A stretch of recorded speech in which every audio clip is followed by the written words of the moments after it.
They say we come into the world knowing nothing. But what if I told you you were actually born knowing how to swim, and then your brain just decided to forget? Sounds fake, right? But this is one of the wildest things about being human. For a brief moment after birth, we all have a superpower. Reflex so strange and forgotten, even most adults don't know it exists. It's called the diving reflex, and it's 100% real. When a newborn baby is placed in water, something incredible happens. They instinctively hold their breath. Their heart rate slows down, and their arms and legs make coordinated swimming motions. No panic, no gasping, just calm, controlled, floating like tiny aquatic naturals. This isn't magic, it's biology.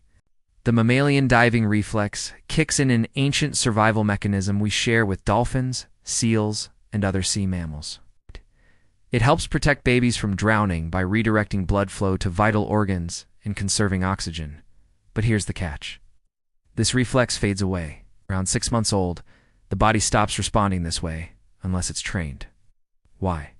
Because as we grow, our brain rewires for land-based survival. Walking, talking, eating solid food, swimming, that's no longer a priority. Unless, of course, you're one of the lucky babies enrolled in infant swim classes. That reflex gets reinforced before it's forgotten forever.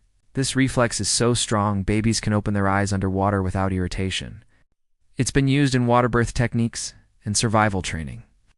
And no, this doesn't mean babies should be thrown into pools. Always with supervision. So yeah, you really were born knowing how to swim. But unless someone helped you keep it, that skill faded into the depths of your subconscious. Still think humans aren't amazing?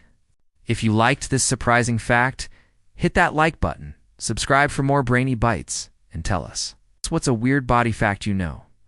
Subscribe for more curiosity-packed videos.